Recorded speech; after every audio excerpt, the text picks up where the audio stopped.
الحمدللہ رب العالمین والعاقبۃ للمتقین الصلاۃ والسلام علی سید المرسلین اما بعد فاعوذ باللہ من الشیطان الرجیم بسم اللہ الرحمن الرحیم۔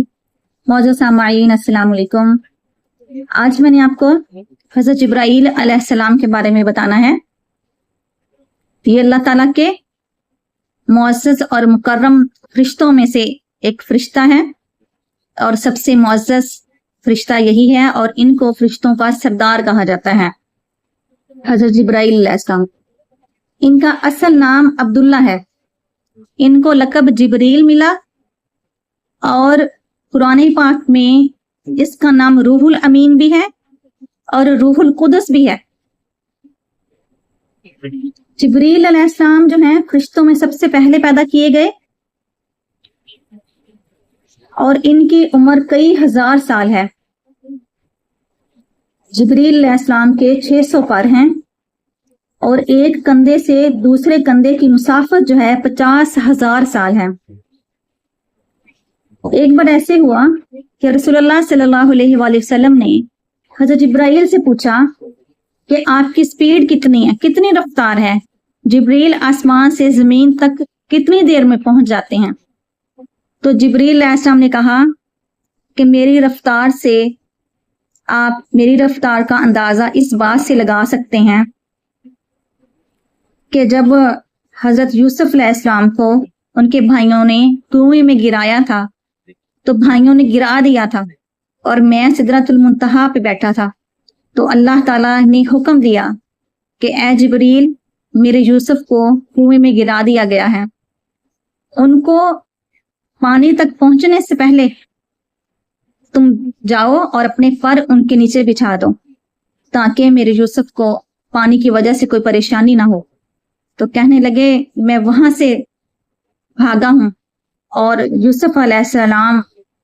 کے پانی تک پہنچنے سے پہلے میں نے اپنے پر یوسف علیہ السلام کے نیچے بچھا دیے تھے۔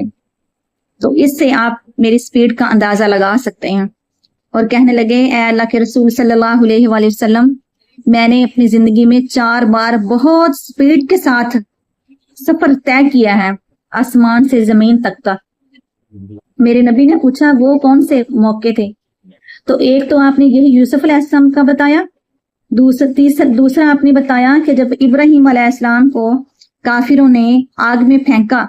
تو کافروں نے پھینک دیا تھا، اللہ نے مجھے سدرۃ المنتہا پہ بیٹھے حکم دیا کہ میرے خلیل کو کافروں نے آگ میں پھینک دیا ہے، تو ان کے آگ میں پہنچنے سے پہلے تم جنت سے تخت لے جاؤ اور ابراہیم علیہ السلام کے قدموں کے نیچے وہ تخت بچھا دو۔ تو کہنے لگے میں سدرۃ المنتہا سے جنت کی طرف بھاگا، اور جنت سے میں پھر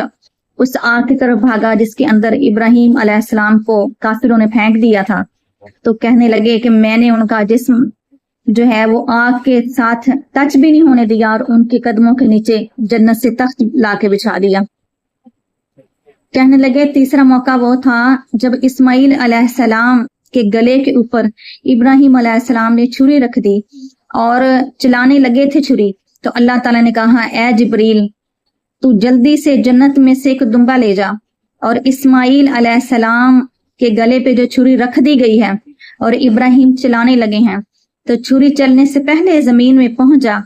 اور اسماعیل علیہ السلام کو سائڈ پہ کر کے اسماعیل علیہ السلام کی جگہ پہ اس دمبے کو رکھ دو تاکہ وہ ذبح ہو جائے۔ تو کہنے لگے میں فل سپیڈ سے سدرۃ المنتہا سے جنت کی طرف گیا، جنت سے دمبا اٹھایا اور زمین کی طرف بھاگا، اور زمین پہ آ کے میں نے اسماعیل علیہ السلام کو سائڈ پہ کر دیا، اور جو ان کے گلے پہ چھری رکھ دی تھی ابراہیم علیہ السلام نے اور چلانے لگے تھے، وہ جب چلی ہے تو دمبے کے گلے پہ چلی ہے۔ اور کہنے لگے چوتھا موقع وہ تھا کہ اے اللہ کے رسول صلی اللہ علیہ وآلہ وسلم، جب میدان احد میں آپ موجود تھے اور جنگ کا وقت تھا، اور کسی کافر نے آپ کے اوپر پتھر پھینکا، جو کہ پتھر آپ کے ہونٹ مبارک پہ لگا تھا، اور آپ کا ہونٹ زخمی ہو گیا تھا، اور آپ کے ہونٹ سے خون نکل رہا تھا، تو وہ خون زمین پہ گرنے لگا، تو اللہ تعالیٰ نے کہا ان کافروں نے میرے نبی پہ ظلم کیا ہے، اور میرے نبی کا یہ معصوم اور پاکیزہ خون زمین پہ نہیں گرنا چاہیے، جبریل تم بھاگ کے جاؤ، اور میرے نبی کا خون کا قطرہ زمین کی طرف جا رہا ہے، زمین پر گرنے سے پہلے اپنے پر بچھا دو، میرے نبی کا خون زمین میں نہ جائے۔ تو کہتے ہیں میں وہاں سے بھاگا اور آپ کے خون مبارک کے نیچے اپنے پر بچھا دیے تاکہ آپ کے خون کی بے ادبی نہ ہو۔ رسول کریم صلی اللہ علیہ وآلہ وسلم نے ارشاد فرمایا، جبریل باقی انبیاء کے لیے پیغام لے کے آتا تھا، میرے لیے پیغام بھی لے کے آتا ہے، اور جبریل میرا غلام بنایا گیا ہے۔ فرمایا یہ میرا بھی غلام ہے اور میرے اہل بیت کا بھی غلام ہے۔ اہل بیت کا غلام اس لیے کہ ایک صحابی کہتے ہیں کہ میں فاطمہ زہرا کے گھر گیا، نبی صلی اللہ علیہ وآلہ وسلم کو آ کے وہ صحابی بتا رہے تھے، کہنے لگے آج میں نے عجیب ماجرا دیکھا ہے کہ میں فاطمہ زہرا کے گھر گیا، بی بی فاطمہ سوئی پڑی تھی، امام حسن اور حسین جھولے میں تھے اور ان کا جھولا خود ہی ہل رہا تھا۔ کہنے لگے میں حیران ہوا یہ سارا منظر دیکھ کے، تو رسول اللہ صلی اللہ علیہ وآلہ وسلم نے ارشاد فرمایا حیرانگی کی بات نہیں ہے، میری فاطمہ نے روزہ رکھا ہوا ہے اور شدید گرمی تھی تو اللہ تعالیٰ نے میری فاطمہ پہ نیند طاری کر دی اور جبریل کو بھیجا کہ حسن اور حسین کا جھولا ہلاؤ،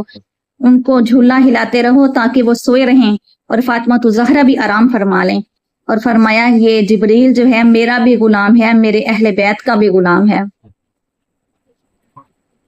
حضرت جبریل علیہ السلام کو اللہ تعالیٰ نے بہت زیادہ شان عطا فرمائی اور فرشتوں کا سردار بنایا۔ ان سے پوچھا گیا، نبی صلی اللہ علیہ وآلہ وسلم نے ارشاد فرمایا اے جبریل مجھے رحمت للعالمین بنا کر بھیجا گیا ہے اور تمام دنیا کے انسانوں کے لیے میری رحمت عام ہے، اور پوچھا کہ جبریل تجھے میری رحمت سے کیا ملا؟ تو جبریل کہنے لگے اے اللہ کے رسول صلی اللہ علیہ وآلہ وسلم، آپ سے پہلے جب میں انبیاء کے پاس احکام لے کے آتا تھا، کتابیں لے کے آتا تھا، تو ان کی امتیں جو تھیں وہ مجھے گالیاں دیتی تھیں، اور امت کہتی تھی کہ معاذ اللہ جبریل اپنے پاس سے حکم لے کے آتا ہے، اللہ تو اتنے مشکل حکم نہیں دیتا، یہ جبریل خود اس کو بدلتا ہے، اس وجہ سے قومیں مجھے گالیاں دیتی تھیں۔ اور جب آپ آئے ہیں تو آپ کی قرآن پاک میں مجھے جبریل امین کہا گیا، اور امین کا مطلب ہے امانت دار، یعنی کہ آپ کے اوپر جو کتاب اتری اس میں مجھے امین کا لقب دیا گیا، اور آپ کی امت بھی مجھے امین مانتی ہے اور اس چیز کو مانتی ہے کہ جبریل بڑا امانت دار ہے اور بہت نیک اور پاکیزہ ہے اور اللہ کے حکم کو پورا کرتا ہے۔ اللہ تعالیٰ نے جیسے حکم کیا جبریل ویسے ہی حکم لے کے آتے ہیں اور ہمارے رسول کریم صلی اللہ علیہ وآلہ وسلم کو پہنچاتے ہیں۔ جبریل اپنی طرف سے نہ کوئی لفظ اضافہ کرتے ہیں کسی لفظ کا اور نہ ہی کسی لفظ کی کمی کرتے ہیں، لیکن ایک وقت آئے گا جب جبریل علیہ السلام جو ہیں باقی سب چیزوں کی طرح ان کو بھی موت آئے گی، کیونکہ اللہ تعالیٰ کا فیصلہ ہے قرآن پاک میں کل نفس ذائقۃ الموت، تو یہ فیصلہ ان کے لیے بھی کیا جائے گا۔ جب ساری دنیا ختم ہو جائے گی تو پھر اللہ تعالیٰ سب سے آخر میں 4 بڑے فرشتے جو ہیں ان کو موت دے گا، یہاں تک کہ وہ فرشتہ جو جان قبض کرتا ہے اس کو بھی موت آ جائے گی، اور ان 4 فرشتے جبریل علیہ السلام، حضرت میکائیل علیہ السلام، حضرت اسرافیل علیہ السلام اور حضرت جبرائیل علیہ السلام، ان 4 کو موت آئے گی، پہلے باقی 3 کو آئے گی، اللہ تعالیٰ کہہ دیں گے ملک الموت کو کہہ دیں گے تو مر جا، تو وہ مر جائیں گے، پھر دوسرے فرشتے کو کہیں گے یعنی کہ ان کی موت کیسے آئے گی، ان کی روح کون قبض کرے گا، تو یہ اللہ کے حکم سے ہی ہوگا۔ اسی طرح جبریل کو بھی اللہ تعالیٰ کہیں گے جبریل تو مر جا، یعنی کہ اللہ کا حکم ہو جائے گا ان کے لیے موت کا، تو وہ بھی مر جائیں گے، تو پھر دوبارہ پھر اللہ کے حکم سے ساری دنیا کو زندہ کیا جائے گا، ساری دنیا دوبارہ پھر سے اللہ تعالیٰ کے سامنے جائے گی۔ تو جبریل علیہ السلام جو ہیں ان کے بارے میں نے آپ کو بتانا تھا، جو میں نے آپ کو بتایا ہے۔ اللہ تعالیٰ سے دعا ہے اللہ تعالیٰ ہم سب کو عمل کرنے کی توفیق عطا فرمائے۔ وما علینا الا البلاغ المبین۔